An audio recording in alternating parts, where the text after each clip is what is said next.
From Chicago's CAN TV, this is Chicago Newsroom.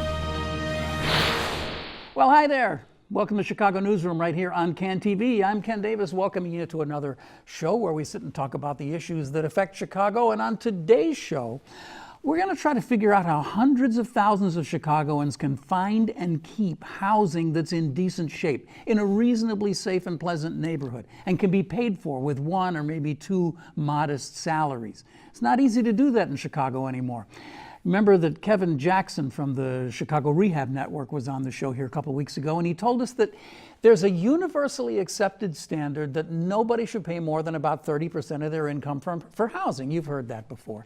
But right now, more than half of all Chicagoans are paying more than that. In fact, way more in many, many cases. And the number of these cost-burdened Chicagoans, people who pay more than 30%, that number has risen by 78% just since 2000. So there's an absolutely critical need for affordable housing in Chicago. And today we're going to be talking with one of those groups who's trying to see what they can do about it, the group Neighbors for Affordable Housing in Jefferson Park. They're joining us here today. They've chosen a pretty challenging path for themselves, though, because first of all, they're in favor of something, which is, it makes them kind of an unusual protest group, don't you think? They're arguing for a project that proposed the construction of a 100-unit mixed-income building that would house CHA voucher holders, veterans, disabled people who can't find decent housing in market rates.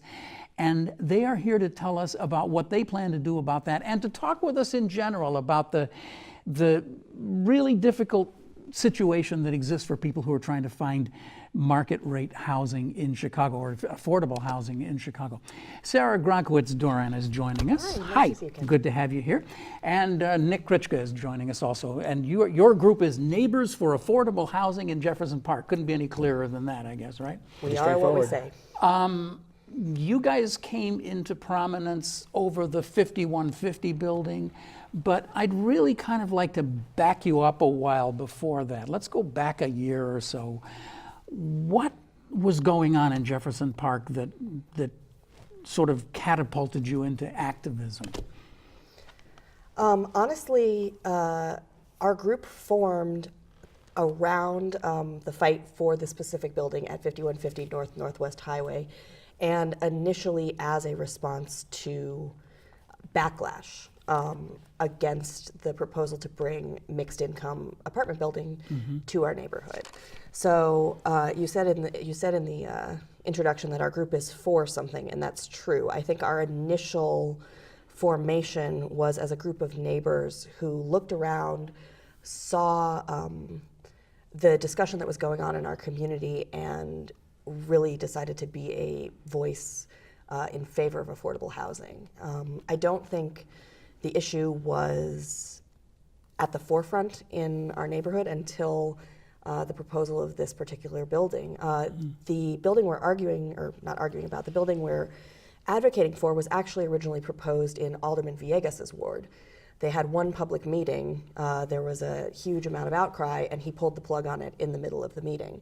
So the question of affordable housing, specifically mixed income affordable housing on the Northwest Side, has been sort of kicking around for a while, but the confluence of having a developer that wanted to build and an alderman that was willing to take the political risk to support it sort of brought our group into This is John action. Arena Yes, we're talking about. correct. Yeah, and I'll add on to that. I think that prior to the proposal that Sarah's describing, the one that we've been mobilizing around, there were, development arguments in the 45th Ward, and most of them had to do with either pro-development or anti-development. And the question of the availability of affordable units for people of lower resources was not brought into the mix of that discussion. But it was still occasionally heated debates about whether or not a new type of apartment building or business development should be brought into the 45th Ward. And in general,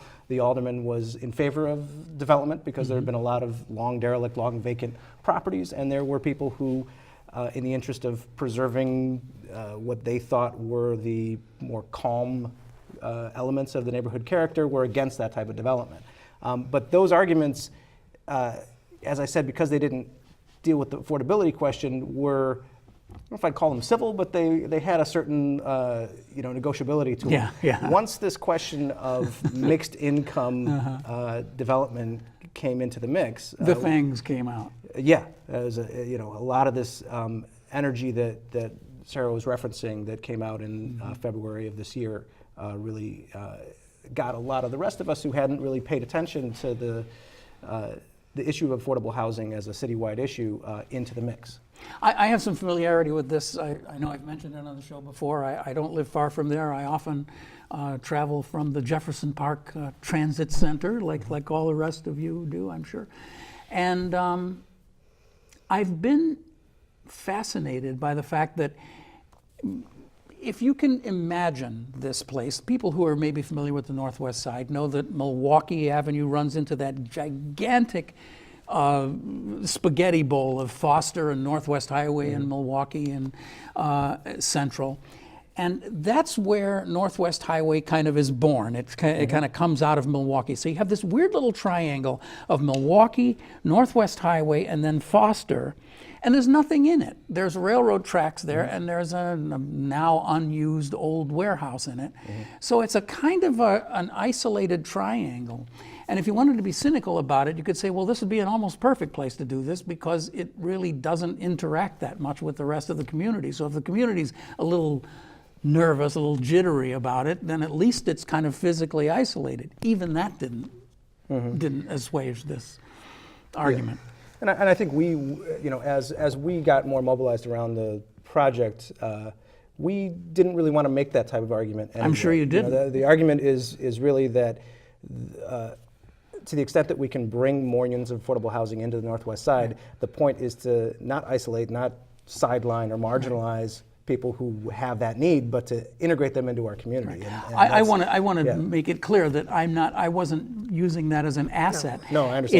It's just that the argument becomes that much more absurd when you understand that, and that it actually gives an opportunity to take this piece of dead real estate and turn it into something vibrant and maybe knit it back into the community. Absolutely. It's a chance to activate the gateway to Jefferson Park. It's Yeah, a chance to take space that is otherwise a pass-through and fill it with families and people walking to the transit station at all hours of the day and night, people walking their kids to school, people walking to the store, people driving.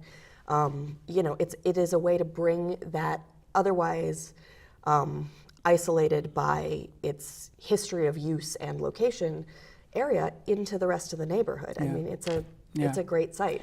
So my recollection of this is that I wasn't really even too much aware that this proposal was going on until the famous night of the church meeting, and maybe you could tell us about that. Were you guys there? I was, yeah. Were you? Yeah. What happened? Well, it was the Alderman Arena, has a policy that for any incoming development project, he's going to hold a community meeting, a public meeting. And in some cases, and in this case especially, it becomes an opportunity for those who are opposed to him for a variety of other reasons to shout at him and to give him the constituents' opinion. But at this particular meeting, it was so well attended by people who had shown up to find out about this that the doors to the church auditorium had to be closed and people were outside. And it was a cold February night. And so I was outside along with dozens of other people who weren't able to get access to the meeting. And I would say that at that particular meeting, I came as somebody who was interested in supporting a project like this. But I and the few other people who were there were vastly outnumbered by those who had come up to show their opposition. And it was at that night that opposition was revealing itself to be really unfriendly in a particular way, like not just to people who were disagreeing with them like I was, but declaring that exclusion should be the policy of the neighborhood. And that, I think the longer arc of the story is that in fact the reality is the reverse, that the vast majority of people who live in Jefferson Park don't have a problem with the idea of affordable housing in our community. But the early mobilization happened among those people who were against something. And the loudest people are always going to be the ones with the most vehement arguments. You know, no one's going to stand in line outside a church in the cold, go in and say quietly, you know, seems like it would be an okay idea. People are going to go in and say, we need to drug test minors. Right. You know, Nick mentioned that the vast majority of people in our neighborhood are supportive of affordable housing, and we know that because we've been door knocking. We've been out on the weekends, meeting our neighbors, knocking on their doors. I would say a large percentage of the people whose doors we knock on haven't heard about this. They haven't heard about this particular building. They haven't heard about, they're not sort of aware of the larger affordable housing crisis, but what they are aware of is my kid got a divorce and had to move back in with me because he can't afford an apartment in the neighborhood. My elderly parent can't get up the stairs to her bungalow anymore, and she's gonna have to move out to the suburbs. You know, this is an issue that touches a lot of people, and when they're able to make the connection between their own circumstances and the greater need for relief, people are much more reasonable about it. I think there's a perception that may be born of that night at that church that that you're not exactly right about this, that Jefferson Park is much more resistant to change, and this is only one of those. I mean, as I said, someone who's lived nearby for not very long, for quite some time, I've seen, I don't know, perhaps 10 or 12 different proposals for things that didn't include anything this controversial, and all of them get shouted down by people just saying, I don't want any change in this neighborhood. Keep it like it is. I don't want anything to change here. Now, I don't know if that's conservatism or if that's fear. I don't know how you would describe it, but it's kind of an interesting notion to me that Jefferson Park really is more of a suburb than it really is a part of Chicago in so many ways. It's just kind of like a lot of low density housing, and it is not. It doesn't feel urban. Let's put it that way. I think it does. I'm sorry. Go ahead. No. I was going to say, I think to the extent that we're talking about the housing stock and the fact that there are a lot of single family homes, you're right. It does have a suburban feel, but we are tied in to the heart of the city with our transit. Absolutely. We've got the Blue Line, we've got the Pace bus going out to the suburbs, we've got the Metra, and we've got both 90 and 94. We're very much a part of the city. Part of a large part of our population are city workers who are required to live within the city, who work for the city of Chicago. You know, our fate is tied to the greater city, and I think recognizing that we are a part of Chicago and being proud of that and interested in fostering those ties is really important for the neighborhood. Yeah. So let's get back to this building, 5150 Northwest Highway, one of the most infamous addresses in Chicago at the moment. Who knew? So it has been dealt some very serious blows. The mayor of Chicago, I think it's fair to say, pretty much killed it in the last few days, didn't he? Well, frankly, it's a mystery in terms of how the actual decision-making process happens inside the DPD. But I think there were two opportunities for financing that were important to the developer's plan to go forward on the project. One involving state credits for affordable housing development, tax credits, and then another of city. And in both of those, city tax credits, is that? Yeah, correct. Okay, I'm not sure I completely understand that, but go ahead. We'll figure it out along the way. It's complicated. Yeah. So I think killing is not quite accurate. You know, nothing's dead here, and in fact, our group is completely dedicated to pushing the project forward through whichever financial means the developer finds amenable to what he can get done. I think it is safe to say that one of the things that we want to make clear to the mayor and to the DPD is that if the city comes out and says that mixed income transit-oriented development is a citywide priority, then the projects that tick off all those boxes ought to be funded and assisted by any means that are available, and that's what these tax credits are. You know, and I think there's also the particular issue of building in opportunity areas. Something that the mayor has talked about is the problems of persistent poverty and of segregating people with lower incomes in traditionally underinvested areas of the city. And one of the things he's been very clear about is the idea of expanding opportunity for Chicagoans by building in opportunity areas. Jefferson Park is an opportunity area. You know, the way we see it, as Nick said, this particular project checked all of the boxes.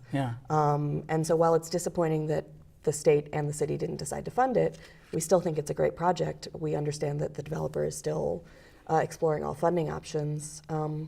And you know, our fight for affordable housing is bigger than this one building. Yeah, it's interesting. It would be very easy to just simply paint the mayor as, you know, just somebody who's afraid of racial conflict and doesn't want to deal with this. But the fact of the matter is that the mayor's administration has taken some pretty bold moves with these new combined libraries and low-income housing, which I have to say I think is just an absolutely brilliant idea, mixing these two functions, and one of them is being built near. In the 45th Ward. Yeah, No, we're Independence Park. super excited about that, and I think like that's, you know, to your point earlier, our view as a group isn't to pick a fight with the mayor on every issue, but rather to build off of the momentum of projects like the one at Independence Park. You guys are that so he is pushing ridiculously forward. positive. We don't know what's, I don't know How what's long in, have you lived in Chicago? I don't know what's in the mayor's head. All I can do is take him at his word that he thinks affordable housing in Chicago is a problem that needs citywide solutions. And I take the Independence Park Library project as a great sign of that, and I would like to see other signs of that. It's fascinating because we've talked incessantly on this program about TODs, the transit-oriented development projects, and you know, all you have to do, as we all know, is just, you know, start downtown and ride your way up Milwaukee, and you'll see probably there are 24 of them by now in some sort or another. And although they are, on the face of it, I think a very good idea because they attract younger people to the city and they enliven the city, and they don't have to have parking spaces in them because the theory is they don't have cars. But what worries me about that is two things. First of all, that we need to be paying equal attention to the people who cannot afford these kinds of places. That's one set of things. And the other is that the people that it's attracting are going to eventually couple up and want to have children, and they're going to find that there aren't any bigger units that they want to move into, and I'm afraid that this is going to turn into kind of like a really weird ghetto of like little tiny apartments that the next generation isn't going to be there to fill. And meanwhile, we're losing this generation to the suburbs or whatever because they don't have any place to live. So it just has struck me for a long time that we're making a big mistake in focusing only on these tiny units and the buildings full of tiny units. And I say that not out of even, you know, an economic or racial basis or anything else, just practical. And look at the future. Are we thinking clearly? Well, the city's the buildings that you're talking about and the affordable units are being built under the city's affordable requirements ordinance. The ARO. The ARO, which is the city's main tool for getting either A, getting affordable apartments built, or B, getting funds paid into a housing fund, which is problem B. Problem A is the one you identified, that developers aren't building huge high-rises full of 3-bedroom apartments. Right. So there are very few units being built for families with children, for people who may eventually want to have families. So that's one problem. The other problem is that the ARO, as it's currently written, allows developers to buy out of building the apartments, which many of them prefer to do because they're private businesses and it's cheaper. So yesterday, although there was no debate, and you wouldn't even have known that it passed the city council yesterday because it was buried in the housing committee report, an ordinance passed, a pretty heavy-duty, important ordinance for supposedly supporting affordable housing passed the city council yesterday with no notice whatsoever. But it seems to me that it was a really big deal because it deals exactly with this stuff about, well, let's back up a little bit. Until yesterday, you could come into the city and build a gigantic condo building, and the rule says that you have to have, 10% of those units have to be quote unquote affordable, right? Or you could just write a check to the city and buy it off and never worry about it again and hope that the city will use that money to build affordable housing somewhere else. Now this does change that, right? Yes, it does. In two areas. There's a near west pilot area and the Milwaukee corridor pilot area. What the pilot studies will do is, in certain designated areas, change the requirement to be 20% of affordable units and not allow developers to pay into the fund in lieu of building. And let me say, there are a lot of very, very smart people in Chicago who think that this is a great idea. There are people who have worked in housing for generations who think that this is a great program, and I don't want to contradict them. But when I look at this program, I see a couple of issues.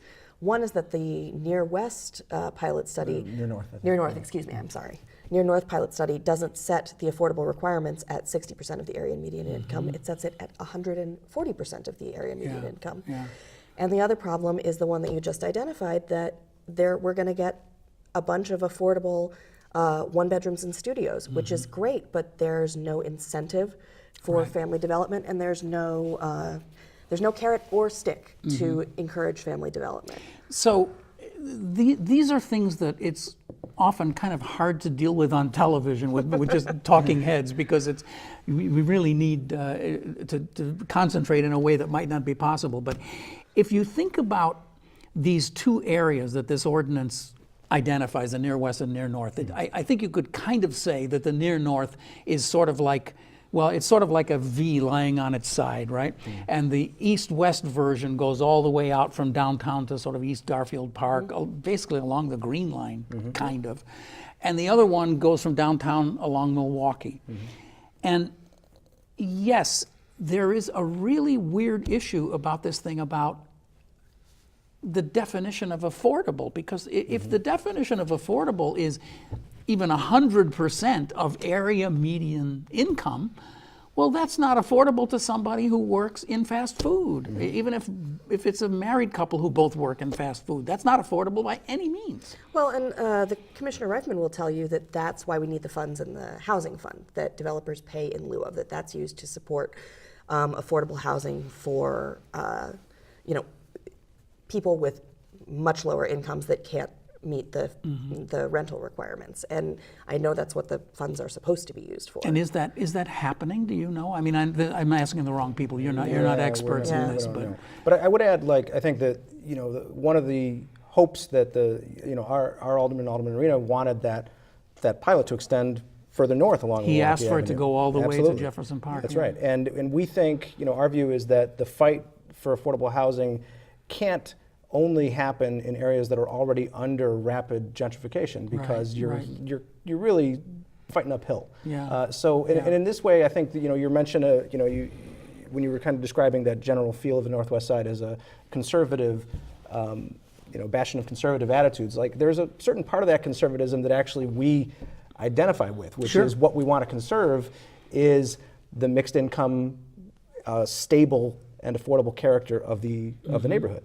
So if you go to a typical block in Jefferson Park or Portage Park nowadays, you're going to find a variety of people of a variety of income levels. You're going to find one bedroom, two bedroom apartments and two flats and courtyard buildings, and then bungalows as well.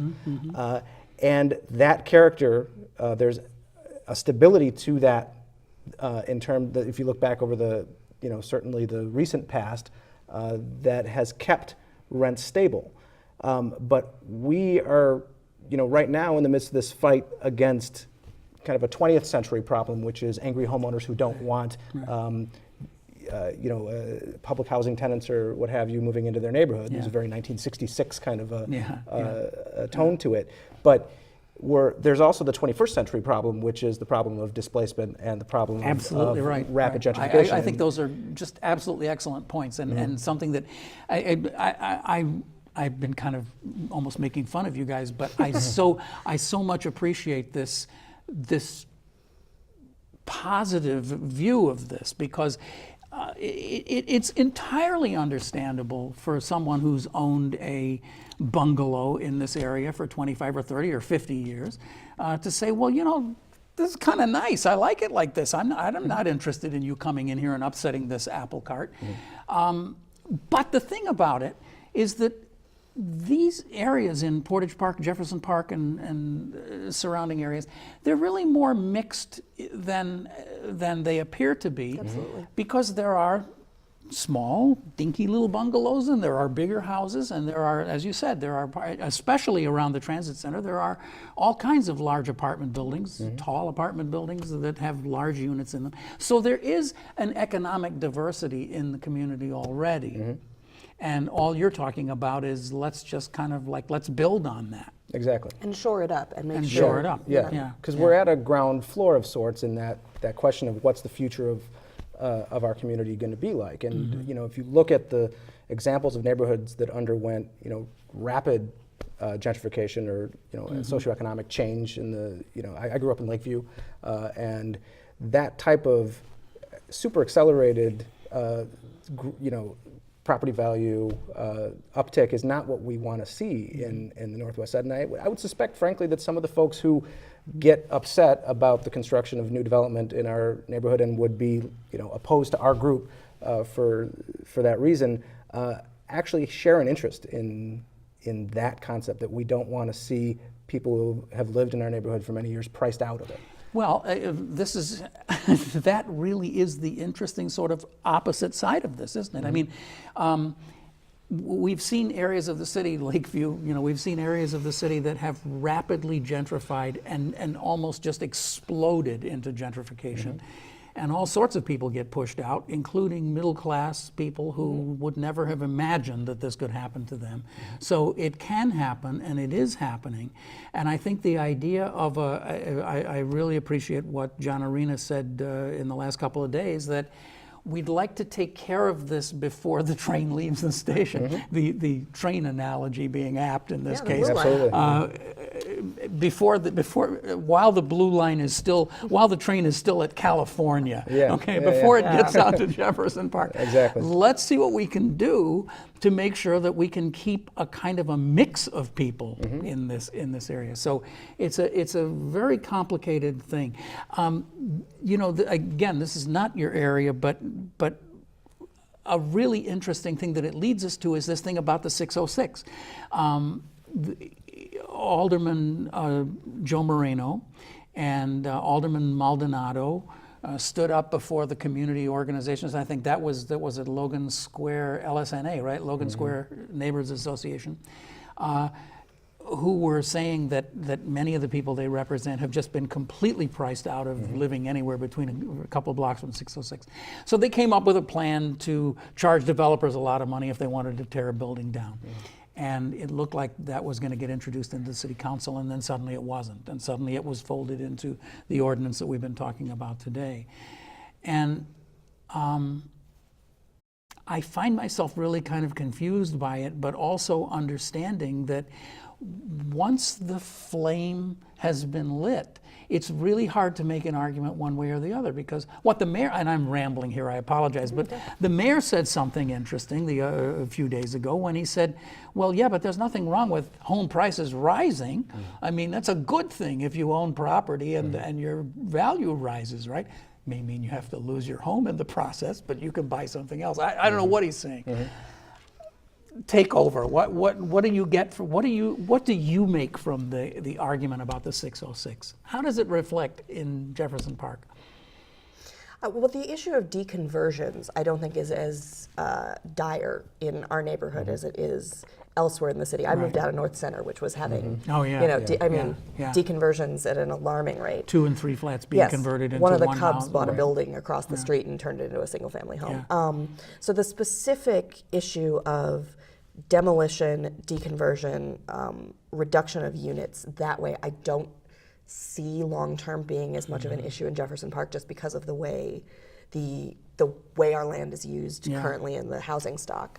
So I don't know. But you could see a kind of a Lincolnwood effect if the neighborhood starts to click upward. Then what happens is people just start buying all those bungalows, tearing them down, and building. Yeah. Of course, we're not really building McMansions so much anymore. The But lots are too small. But yeah, the lots are too small for McMansions. That's true. Yes. it's another benefit of living in the city. Okay. Well, so I guess we come down to this really basic issue where when we're talking about gentrification: is gentrification good or bad? Is it? Do you like it or not like it? I would have to lean toward the bad side, just because there's a good amount of debate, I think, about what it is and how do you measure it and how do you tell if it's happening. But I think if we, as a group, we have made the affordability question our main mission. And so if that's a priority, both for folks who already live in the neighborhood, for the elected representatives who represent it in the city council, and for the mayor, then that has to be weighed against this other story that you say the mayor brings up in press conferences. Well, don't people always want their property values to rise? And assuming that an uptick in property value is the main mission of all public policy, I think is a mistake. I think there's an argument about gentrification that gentrification is good, and what it really means is the amenities that come with gentrification are good. The investment in city services, the investment by businesses in certain neighborhoods. And if we accept the argument that the only way to get that investment is through individual property owners, the value of individual property owners' homes increasing, then I think we're really abdicating a lot of responsibility as a city to build the kind of city that we want. I don't think that, hoping that private funds flow to different parts of the city is an acceptable answer to areas of disinvestment, areas of heavier investment. The comments page on DNA Info after the proposal for the 606 was especially brutal. I mean, it was really, it just went on and on and on.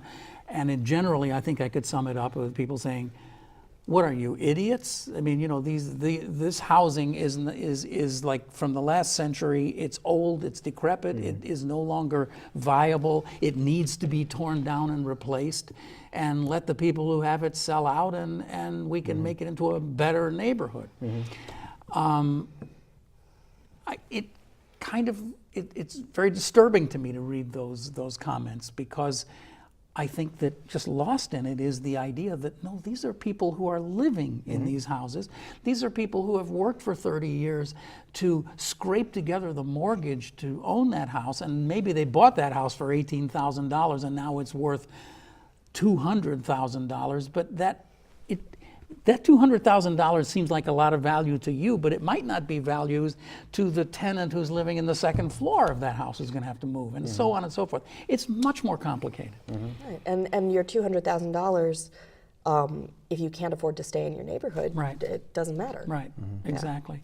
And that's where we get back to the beginning of what we were talking about with Kevin Jackson, this idea that affordability has just radically changed in Chicago over the last 10 or 15 years. And another statistic that I think is worth throwing out is that rents in Chicago since 2000 have doubled, 98% increases since 2000, the average rent. And the average salary in Chicago has gone up 15%.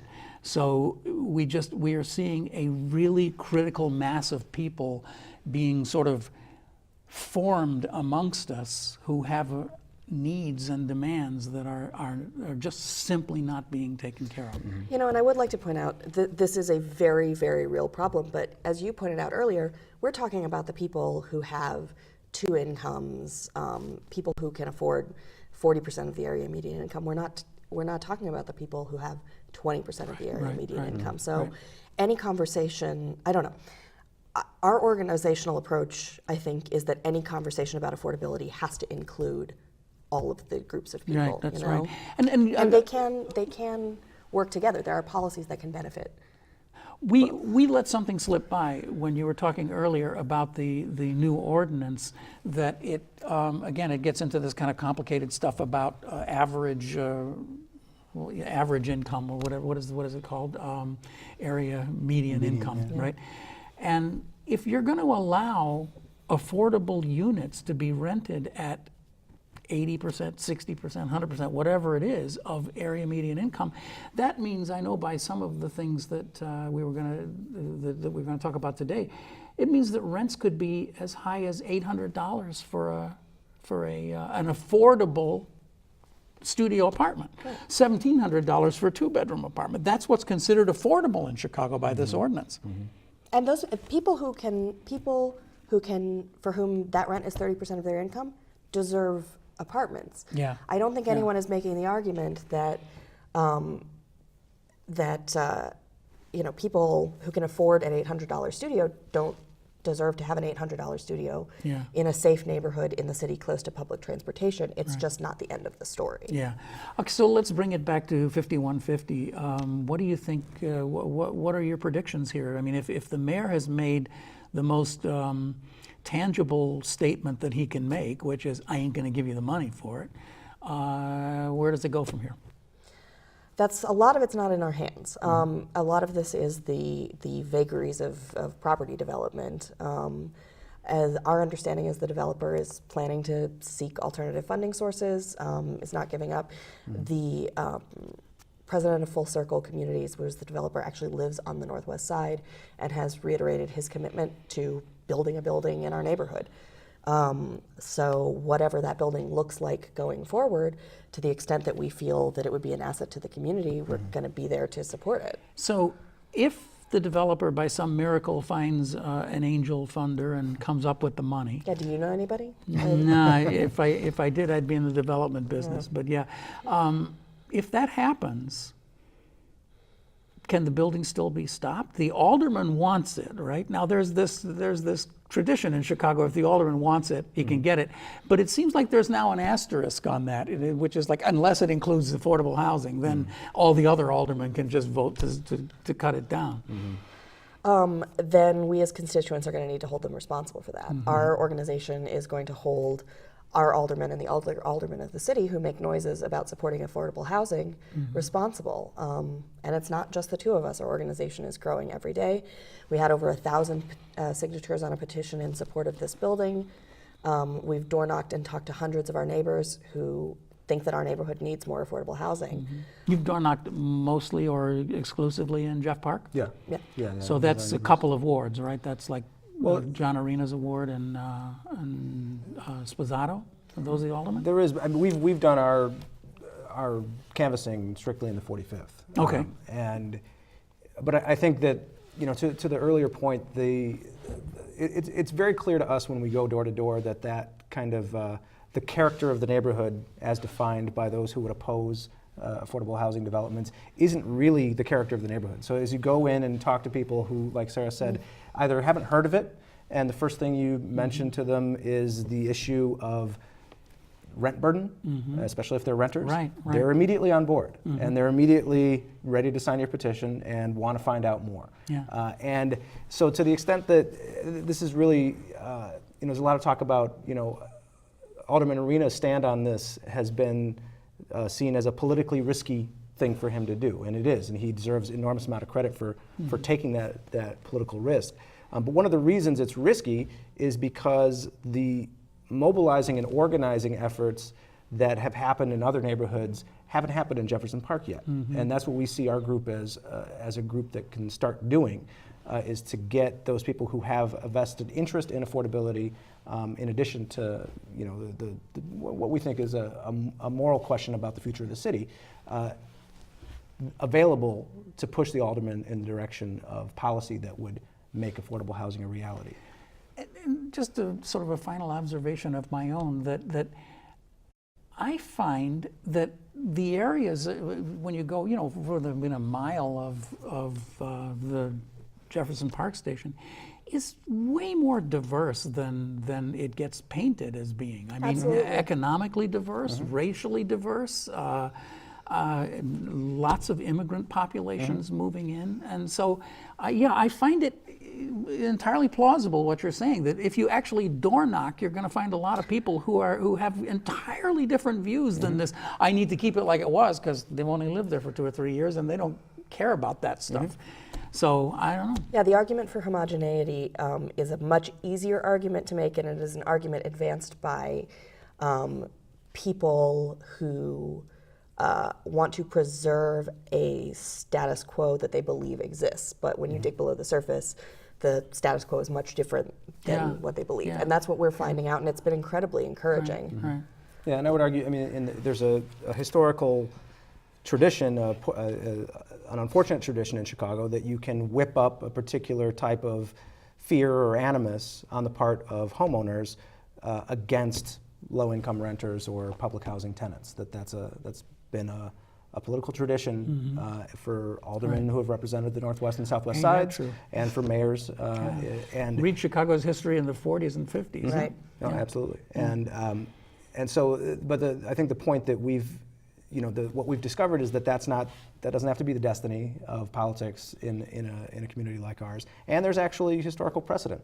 In the 70s, when scattered site CHA was proposed in the early 70s, and Richard J. Daley saw an opportunity to curry a new political base with white ethnics on the northwest and southwest sides, he came out against the scattered site housing. But at the same time, there were organizers in Portage Park and in Gage Park who were mobilizing homeowners, white ethnic homeowners, in a campaign against redlining and against the type of politics that Daley was dangling. So it's not the only option. There's this sense that, like, well, that's just how politics works for these communities, and that's not historically the only way it has had to work. Interesting, and a great place to let the conversation drop. I think that's a good conclusion. Thank you. I've really enjoyed talking with you guys, and I hope you'll stay in touch with us and come back, because this conversation will never end. So, Can I drop our web address? Yeah. You can find us at www.neighborsforaffordablehousing.org. Actually, look at it. Look at it. It magically just appeared under the screen right there. Look at that. So that's a place you can go. And then you can watch your video that you guys just produced, right? Yes. That's on that website. Okay. Interesting little 4-minute video, and it's worth your time. So we'll conclude the show today. We'll give the last minute or so over to Mayor Emanuel, because at the City Council meeting yesterday, he had a briefing, and I asked the mayor if he thought that his new ordinance would actually afford people who have low incomes a better deal in Chicago than they had before the ordinance. And here's what he said. Alderman Burnett, Alderman Marino came forward with an idea, and I think it's a well-balanced idea, and I know both buildings and, more importantly, the Department of Planning work through the issues to both provide opportunity for economic growth, but do it in a way that allows people who live in the neighborhoods to afford to stay in the neighborhood. And I think it's a good pilot project. I'm eager to see the results of it. And I think it took a knotty issue that a lot of times just tear people up and built a kind of consensus to move forward and not get caught in this either-or argument, which is either your uncontrolled growth or total restriction on growth. So I think it's a good balance of competing interests in a kind of common sense way with a common foundation, which is why I was supportive of it. And you want to see jobs created, you want to see economic growth, you want to see the quality of life of a neighborhood improve, but you want to do it in a way that doesn't create any sense where people getting pushed out of places they or their families have lived for a while. So that's Mayor Emanuel yesterday at City Council. And I'm Ken Davis here at Chicago Newsroom on CAN TV. Glad to have you with us for another show. Next week, Kitty Kurth is going to be sitting in the host chair, and that'll be interesting because she's got a lot of things that she's going to want to talk to you about. So I hope you'll tune in for that too. We'll be back the week after that. And we want you to keep watching, and remember that you can go to this address, magically appearing on your screen underneath me. You can go there anytime to see all of our past, I don't know, almost 400 shows or whatever it's been. So please do that, and we'll see you in a couple of weeks. But watch Kitty next week. Thanks. Bye-bye.